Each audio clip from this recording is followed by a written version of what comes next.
Okay, so the path. I'm just going to talk about my thoughts on the game. I really enjoyed it. At first, I did not. It was extremely slow. Could not get past the slowness. But after playing a second time and after having to Google and having to research to see what I had to do in the game, I started to enjoy it a little bit more. But apart but majority of the time I couldn't get past the slowness of the game, how slow the character walked, how slow the character ran, how far apart all of the different areas were, getting lost in the woods and not knowing where to go, not having some type of map to help me get there. All of these were issues for me, but aside from that, I did really enjoy the game. Some artificial conflicts within the game that I saw was right off the bat not to follow the rules. This was something I kind of expected. Well, my expectation when I first saw the rule follow the path, go to grandmother's house, my thought was walking down this path, it was not going to take me straight to grandmother's house. I thought I was going to walk down this path. Next thing you know, I'd be surrounded in the woods and I wouldn't be able to get to grandmother's house. However, the game allowed you to go straight to grandmother's house, and if you did just that, you failed.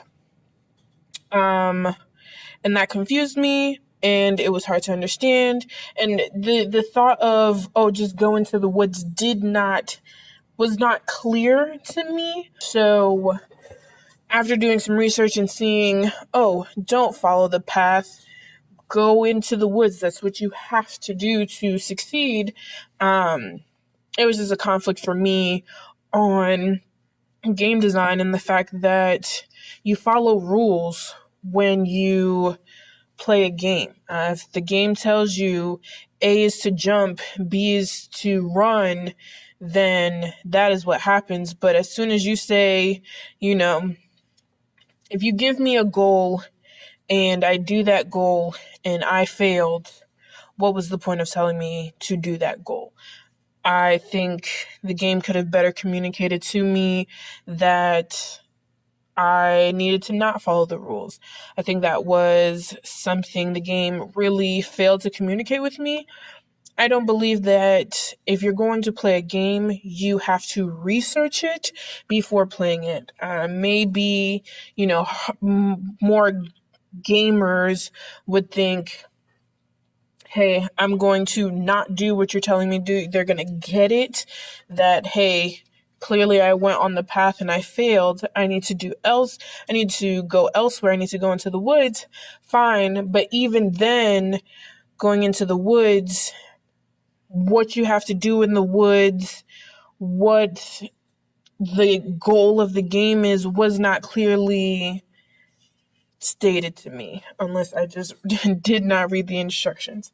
Another conflict was that you had to ultimately, quote unquote, kill yourself to advance into the game by finding your wolf.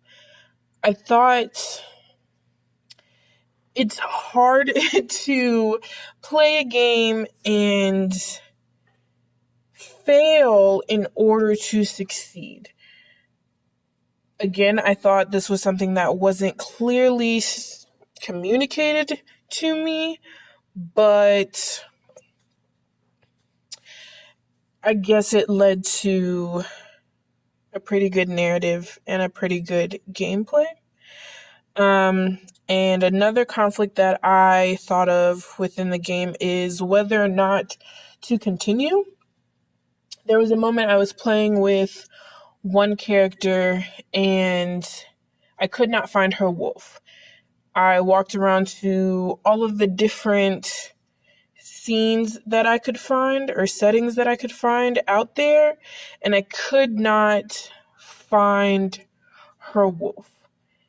And ultimately, the girl in white came up to me and took me back to the path.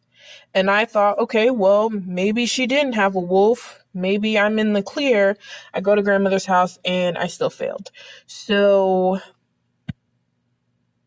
if you can't find the wolf, it's more of an internal conflict of whether or not you want to continue playing the game, because randomly walking around the woods for a long period of time does not equate to enjoying a game. So I found that to be a conflict that I had to deal with. As a narrative, I think the game succeeded. It was a remake to the story, and I think it did a pretty good job. It took the existing story of Little Red Riding Hood and it gave it some pretty cool game-like features. Following a path to grandmother's house where you literally get to walk your player there. Going into the woods, I think in the story somewhere, Little Red Riding Hood probably gets distracted and runs into the woods. Finding items and finding the wolf, which I don't remember if that happens in the story. I think it does, but it's a good play on that story. Some other features that the game took from the story is the disguising of the wolf. Just like in the story, the wolf disguises as the grandmother at the end. And just like in the game, the wolf is disguised for each daughter as something different. Whether it's something she likes or something that she needs to overcome, something that she fears, whatever it is, which I thought was a nice parallel to the story of the wolf being disguised in some type of way. For Dear Esther, my thoughts on the game, I did not like it. I absolutely hated it. I did not see it as a game, as more of a interactive story, because I could not do much within the game. I could not pick up items. I could not go wherever I wanted to go. It did not give me much room to play. It just wanted me to move from point to point to continue a story, which I did not enjoy. The fact that a lot of things were done for me bothered me. If you go into a dark area, the flashlight automatically goes on. If you have to duck, the game automatically crouches and ducks for you.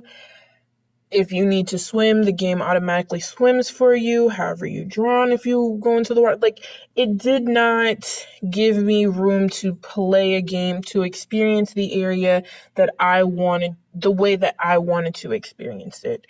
And I feel like as a game, you should be given that power, and not being given that power upset me with this game. The game as a narrative makes sense. Without the story, without some type of narrative, this game would not exist.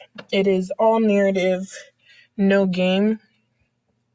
So I would say that as a narrative, it is successful. And it quite literally makes it a game. But again, did not like it to be called a game. Some rules within the game were to explore the island. As you reach certain points, you would get more of the story, and that was something that you had to do. In order to advance through the game, you had to move around the island. You had to explore. You had to go into caves and move about in order to play. Some other rules were you couldn't swim, you couldn't climb rocks, you couldn't do anything. You can zoom in on things, but really you are just walking around this island to get more and more of the story. This game didn't have a really lose/win state. Really, it was explore the island and all right, we're done. There was no option of I'm gonna finish the game this way, I'm gonna finish the game that way.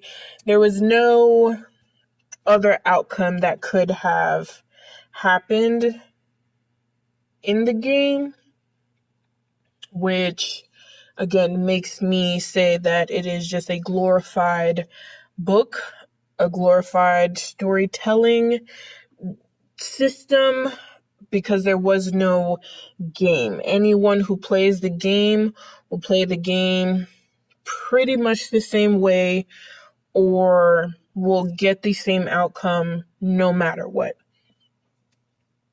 Now, to compare the two, the path had several different outcomes. If you didn't get, you could either fail or you could succeed. You got a letter grade, so that would, everyone would get a different letter grade depending on how many objects they found or how they did, how many flowers you collected. All of that were different outcomes that you could have gotten within the game, but in Dear Esther, there was just one. The two games were alike in the aspect that they let you explore this area, this atmosphere. You got to move about the area that you're in. This was a 3D world. It allowed you to look around, walk around as much as you wanted to within the game. A difference is in the goal, your outcome. In the path, your goal was to ultimately find your wolf and die to succeed. In Dear Esther, your goal was to listen to the story. Also in the path, your goal was to collect these items and open up these rooms in the house, in grandmother's house. So the path had more game-like structure to it than Dear Esther did.